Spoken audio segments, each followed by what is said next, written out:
The Avengers. That's what we call ourselves. Sort of like a team. Earth's mightiest heroes type thing. Avengers, time to work for a living. That's my secret. I'm always angry. I am on the side of life. You get hurt, hurt him back. You get killed, walk it off. I'm here to talk to you about the Avenger Initiative. I'm your host, Andrew, and I'm here to talk to you about the Avengers. Welcome to episode 10 of Some Assembly Required, your weekly adventure into the annals of Earth's mightiest heroes, the Avengers.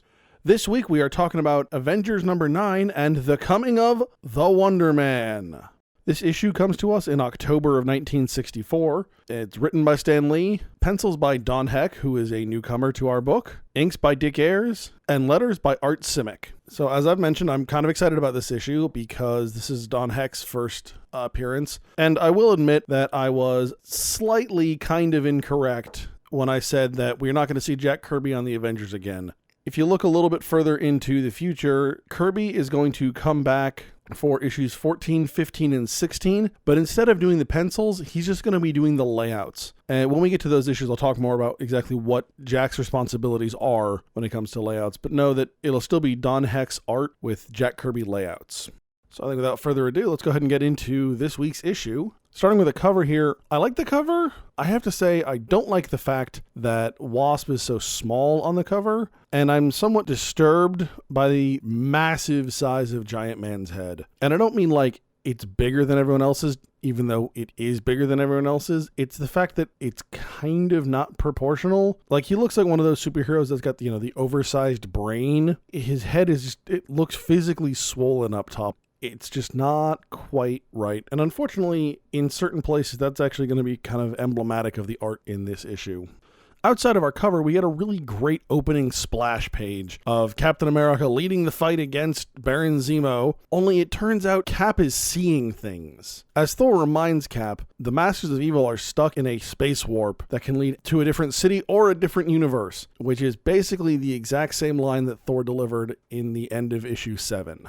After Thor gives us our quick reminder, we immediately cut to the Masters of Evil themselves, who are still stuck in the space warp, but not for long, because Enchantress uses what power she has left to free them from the space warp and return them to Zemo's secret base. I gotta say, I really like the kind of psychedelic look that Don Heck is going to bring to Enchantress. We'll see it again later on, but she kind of does these dances. Instead of kind of some mumbo-jumbo nonsense incantation, she just says, this is what I'm going to do, and then we see her physically doing it. And I really like that added physicality, because comics being the visual medium that they are, it really helps to kind of immerse the reader, and instead of just saying, oh, this is what I'm doing, it gives her something physically to do. These more over-the-top motions really play better to the medium. I've also noticed that Zemo's minions have been kind of busy, because if you remember at the end of issue 7, Zemo's palace was basically destroyed, and now we come and find this massive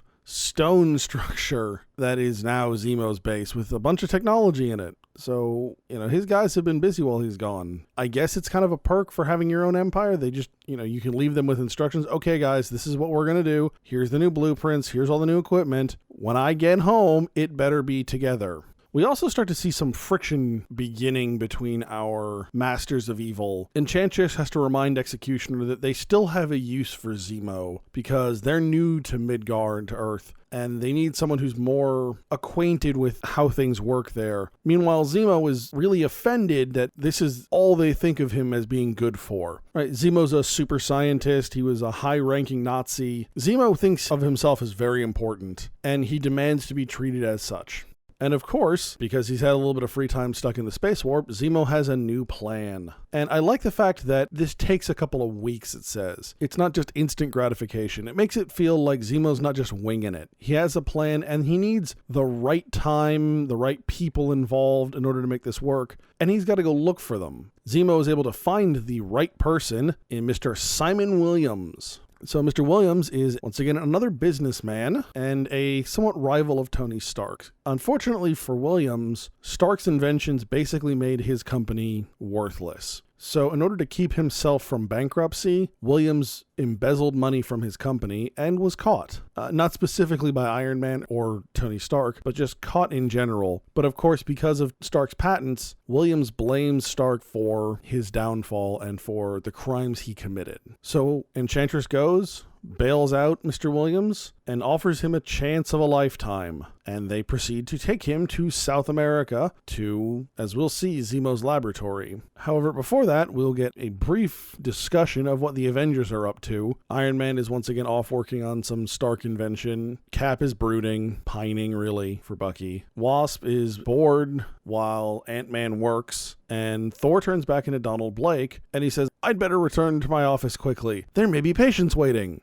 And this kind of explains why every time I go to the doctor's office, I wait for 2 hours. I mean, I'd like to think my doctor's Thor. Probably not, and he's probably just running really behind every time.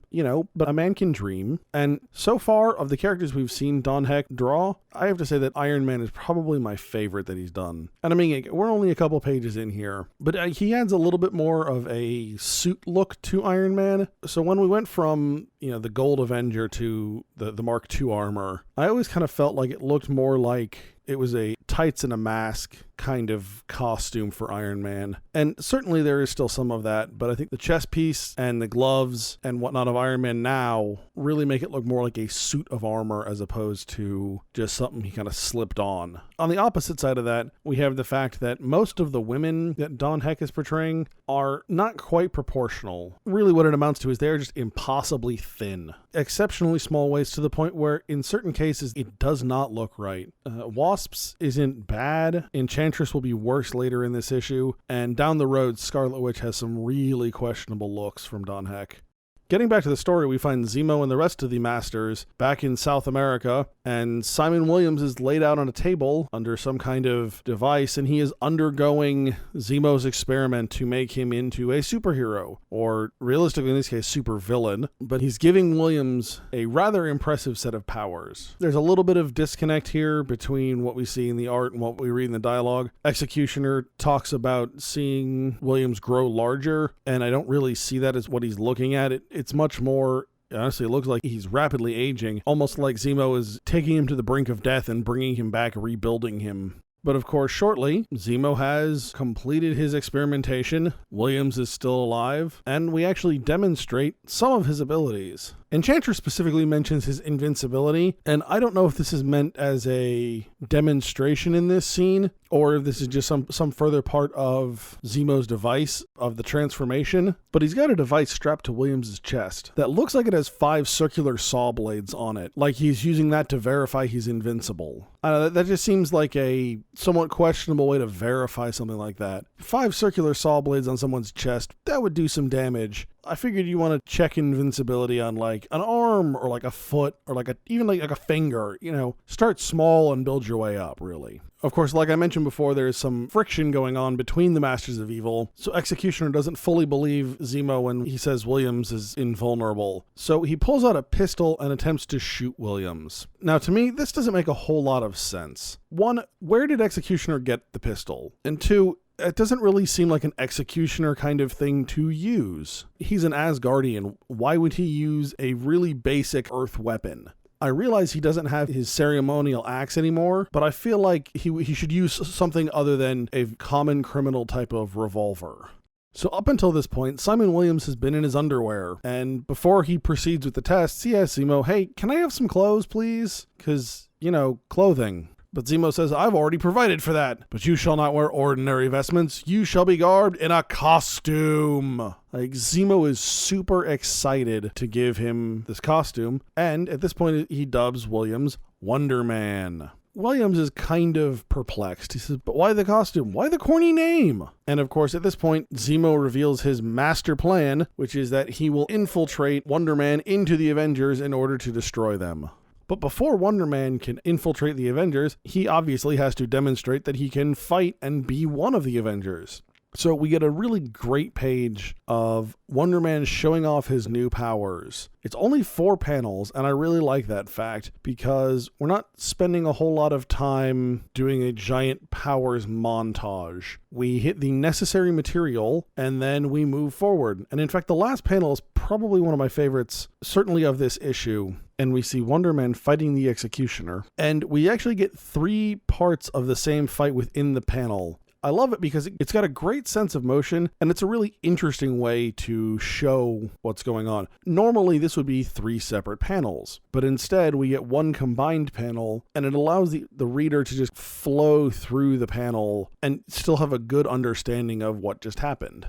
So with Wonder Man's trials completed, the Masters of Evil set off for New York to set their plan in motion, and they do so with a bank robbery. Which, let's face it, it's a classic, but for a group called the Masters of Evil, and given their membership and what their members certainly think of themselves, it seems a little bit low class for them. You know, like bank robbing is kind of a high-end petty crook thing. You know, the Masters of Evil, that's like earth-conquering kind of villainy, and robbing a bank is just a little lowbrow for them, I think. So as much as we're getting some really good art in this, we're also having some really, really rough art. And the bottom of this page at the start of the fight between the Avengers and the Masters of Evil in the bank is really bad. In the foreground, you have Executioner fighting Iron Man. Iron Man's position bugs me a little bit, but there's something wrong about the proportions of Executioner. I can't quite put my finger on it, but it just looks off. Executioner's fist is in front of Enchantress, so you get only part of her body. You get from about the bust up and thigh to shin level. And then Giant Man is almost entirely off panel. All you get is his legs. And Cap is in some very, very weird, distorted twist that doesn't really work from the position he was in prior to, or even just a general standing or human position. It's a very awkward body positioning. A panel like this would be a really great opportunity for someone like Jack Kirby, and Don Heck there's enough wrong with it that I just kind of go, it's not at all what I'm looking for. But, as planned, Wonder Man makes an appearance and is quickly able to defeat the Masters of Evil because, obviously, they want him to help ingratiate him with the Avengers. And almost immediately, the Avengers welcome him in, with the exception of Captain America. When the bank manager goes to thank Thor, he talks about already having their reward because they found a new Avenger. You met this guy like 4 panels ago. The only thing he's told you is he's from South America, and you haven't even taken a chance to verify that, let alone anything else about the man that he has not yet told you. The team is just very excited to bring in a new member, and seems to be skipping a little of the fact-checking here. Now, I've got issues with this page for a lot of reasons. First off, the 9-panel grid is not really working for these guys. You know, we go from the bank to Zemo's hideout somewhere in New York that we didn't know about, to Avengers Mansion, then back to Zemo. Like, we're all over the place. The center panel is just shot from a terrible, for a number of the art descriptions here, I'm going to end up using film and camera phrasing, because conceptually I don't think any of the scenes that Don Heck is going for here are wrong or bad. I think for lack of a better term, the positioning of the camera is lacking, and if it were moved or changed a little bit, I think without moving or changing the people in the panel, it would look significantly better. And the center panel is a prime example where Executioner's hand is in the middle of the panel. It's the focal point of the panel and really of the page because it's the center panel on a 9-panel grid. And it's partially obscuring his face. You know, his face is kind of up and towards the corner.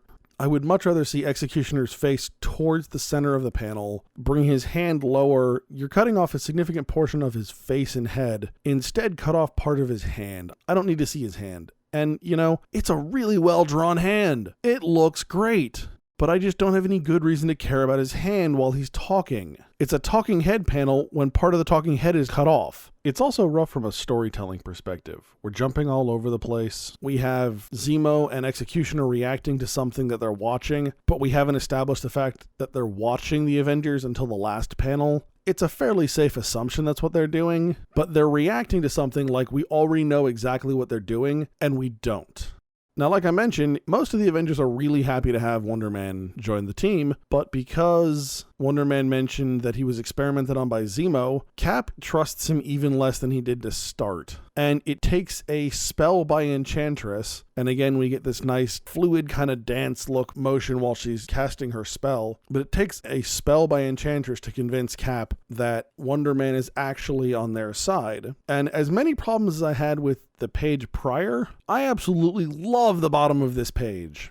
The curved panels are really fantastic. Everything we need to see is perfectly in frame. I even like the corner cutout panel that's kind of cutting off the Team Brigade because I don't need more pictures of the Team Brigade coming down the stairs. It's placed perfectly. It overlaps with the panel prior to, but in such a way that the important stuff is still in panel. I mean, just everything about those bottom 5 panels is amazing. I would love to have seen the top third of that page actually somehow on the page before, and to have seen that as a full page. That would have been a really cool page. And again, this is some of the things I'm really enjoying about Don Heck. You know, Jack Kirby is an amazing artist and a fantastic sequential storyteller, but at least at this point in his career, he doesn't do the unique and interesting layouts like this, and I really am enjoying that already about Don Heck.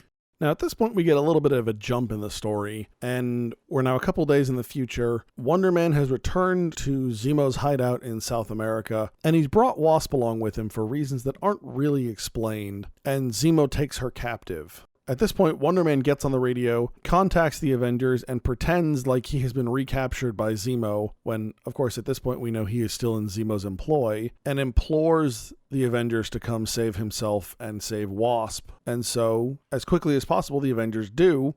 Iron Man, however, gets out kind of ahead a little bit, and I've got to admit, the Avengers have been working together as a team a lot better than they have been, but the fact that Iron Man goes out on his own and doesn't wait for the rest of the team still underscores the inherent lack of team unity amongst these original Avengers, at least at this point. So Iron Man shows up in the cave where Zemo is holding Wasp and, in theory, Wonder Man, and he's immediately yanked off panel to a giant magnet. And I'm starting to wonder if all Marvel supervillains shop at the same store, because Iron Man is pulled off panel by this giant horseshoe magnet that is very, very Magneto-esque. I would like to think that somewhere out there in the Marvel universe, there is like a supervillains depot, kind of like a restaurant depot that's only open to restaurant owners. I mean, just think of like a Sam's Club sized building full of just like supervillain toys, basically. Death rays and robot armies and giant horseshoe magnets, hover cars, spacecraft. Yes!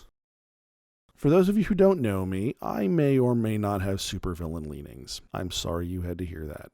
At any rate, thankfully for Iron Man, he's not alone in this fight for very long, as Captain America shows up, and for a moment it actually looks like Cap's shield decapitates Executioner. In fact, it's just the action lines that Don Heck drew in, and where the shield lands kind of just over his shoulder, but for just a moment I was like, wait, what just happened? And then Cap swings in the next panel and kicks him, and that's a really great action panel. I don't know where Cap is swinging from or what he's swinging on, but man, does it look good. And with that panel as a lead-in, we go to another just awesome-looking page. As much as this issue's had art problems, Don Heck also has some standout art, and this is among the best in this issue. It's 6 panels of great, great sequential art.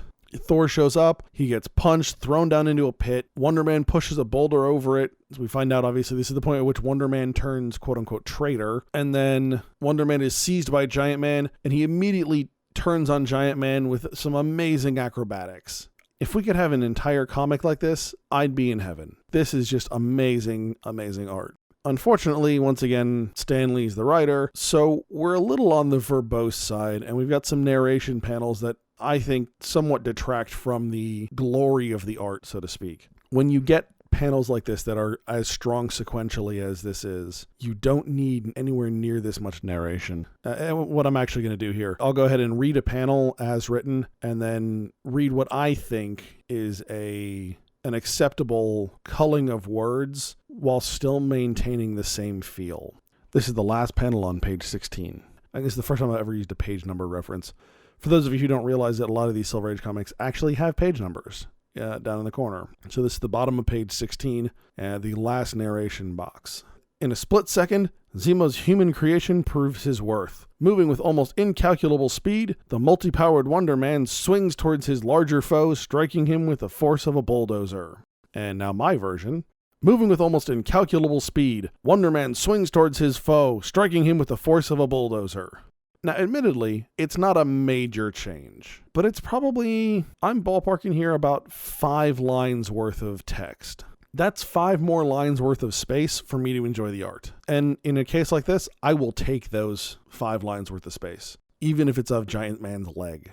So following that page, we get another page of various Avengers fighting various Masters of Evil, and at least at the top of the page, the sequential art breaks down a little bit, but we recover by the bottom of the page. There are several things I would like to see better in this. The Iron Man panel in the middle is somewhat useless. The sequential art in the first 4 panels between Giant Man and Wonder Man don't flow very well. And then Cap is stunned by something from behind. We don't see what. All we see is these little globular white flashes. And Cap just says, "Oh, it's Zemo." I would like to see Zemo using the stun ray instead of Cap kind of staggering in the back of Executioner's head. Executioner, by the way, has a massive bald spot. He's got like a Friar Tuck thing going on that I don't think I realized how bad it was up until now. The one thing we do get out of both the last page and this page is that we realize Wonder Man is pretty much a match for any single Avenger in like one-on-one combat, maybe to an extent 2-on-1 depending on the pairing. And it's only because Wonder Man ends up having a change of heart that the Avengers even stand a chance. Iron Man almost manages to free Thor, who is trapped in this pit beneath this boulder. He is stopped just short of freeing Thor by Enchantress casting yet another spell, this time specifically on Iron Man. As I mentioned before, this is where we get that uncomfortably small waist. She doesn't look right. That's really the only way I can describe it. We all know what a normal person's proportions should look like. We even kind of know what a comic book character's proportions look like, as exaggerated as they are. But this is really one of those, obviously it's cartoonish because we're reading a comic book, but it's almost a little disturbing to visualize when you start putting it in terms of what a real person would look like. So with all of the Avengers defeated and now gathered up, Zemo intends to execute all of them. He's a supervillain. This is kind of his deal. And, you know, it's better than "you're my prisoner." Let's be honest. How many evil plans have been foiled by keeping your nemesis hostage when you could have just killed them and been done with it? At this point, though, we get a good look into Wonder Man's mind and kind of into his heart. And throughout the issue, we've seen that he's kind of an unwilling participant in a lot of ways. And killing all of the Avengers is a line Wonder Man just isn't willing to cross. And so he goes about freeing the Avengers. First, he goes and removes the boulder from over Thor's pit, while the other Avengers begin to wake up and resume their fight. You know, the Masters of Evil are forced to withdraw because without Wonder Man, who realistically has turned against them, they really don't stand a chance. Zemo created this man, and now he can't control him. And unfortunately, our issue ends on, you know, a bit of a down note here, in that Wonder Man dies, right? He needed Zemo to give him this formula to keep him alive. And when he turned on Zemo, he knew it meant his death. And it's touching and it's unfortunate. You know, the Avengers are forced to accept the fact that there is nothing they can do to save this individual, whom, yes, he was plotting against them with the Masters of Evil, but they realize, you know, he's a very complicated kind of guy. He's got a lot of things going on, and if they had more time, you know, he could have proven to be a very valuable ally. Now, again, we are modern comic book readers. It's the year 2016, almost 2017. Wonder Man will be back, and Wonder Man will play a large part in the Avengers. He will be a founding member of the West Coast Avengers. So this is by far not the last time we have seen Wonder Man, but we're not going to see a whole lot of him for a long time. Overall, I've got some big thoughts on this one. This is the third time we've had a plot, including issues 2 and 7, where a villain has tried to destroy the Avengers from within.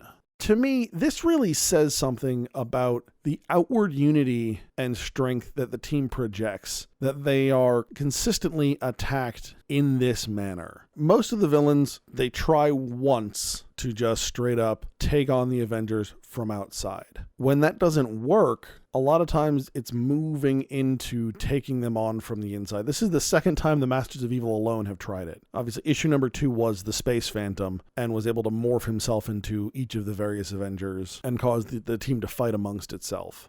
But this tells me that the dynamic that the team portrays outwardly is one of external strength, right? They fight something from outside very well, but that they are internally very fragile. The team is not held together very well. The bonds are very loose. I also think this plays into their lack of leadership. The fact that in a lot of ways, a democracy is a very weak form of government because it's of the people. While the Avengers are a democratic team, each of them takes a turn. So our villains, who are often, strong men, or quite honestly, in Zemo's case, a fascist, they try and take advantage of that inherent internal fragility and tear the Avengers apart from inside.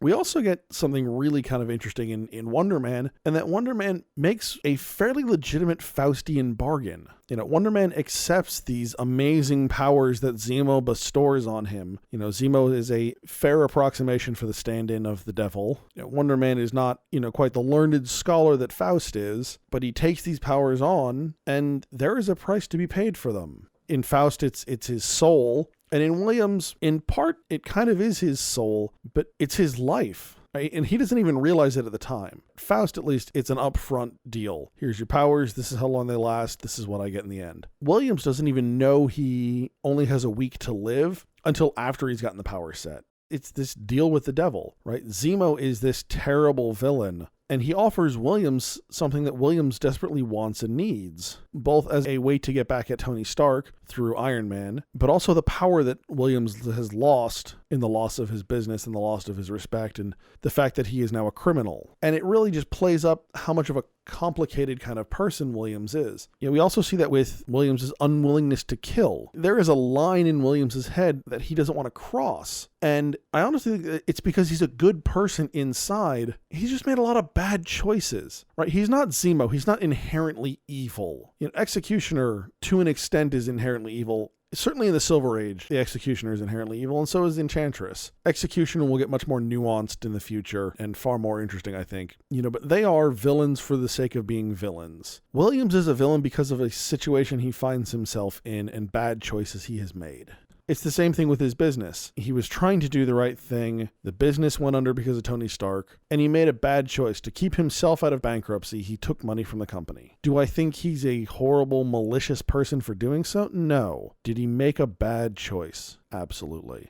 But in the end, he makes a good choice. He makes the right choice. He sacrifices himself in order to overcome Zemo. Realistically, the only thing Zemo has over Wonder Man is the fact that Wonder Man will die if he doesn't get treatment from Zemo. As soon as Wonder Man accepts the fact that he's going to die, and he would rather die than kill other people, as soon as that happens, Zemo loses all control over Williams. And it's a very cool internal character moment. I really like it. And not to beat a dead horse here, but Wonder Man making bad choices, the fact that he's willing to sacrifice his life for the others, not only that make him a better person, it's that idea of redemption. And also, it's the idea, what makes a hero? And in this case, what makes Wonder Man go from villain to hero at the end of the story, and then gives Wonder Man the ability to be a hero in the future, is his willingness to sacrifice. Yeah, we talked about this at length. The art at times really suffers in this issue, and I think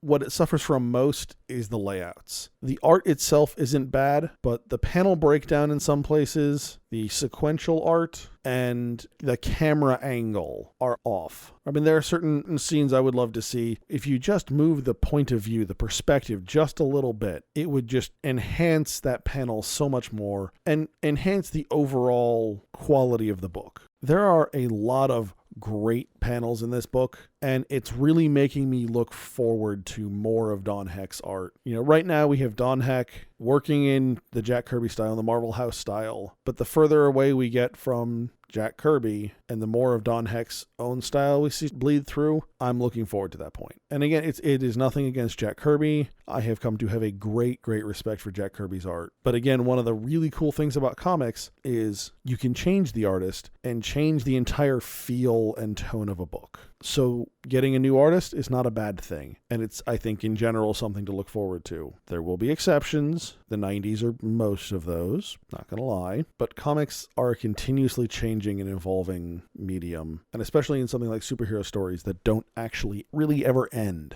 It's great to see that kind of change and evolution to suit the book at the time. Remember, you can find us at AvengersAssembly.com. You can follow us on Facebook, Instagram, and Twitter. And you can find this podcast on iTunes, SoundCloud, and YouTube. If you'd like to be a part of the conversation, send your questions and comments to Andrew at AvengersAssembly.com. Next week, oh no! The Avengers break up? All right, hey. All right, good job, guys. Let's just not come in tomorrow. Let's just take a day. You ever tried shawarma? There's a shawarma joint about 2 blocks from here. I don't know what it is, but I want to try it.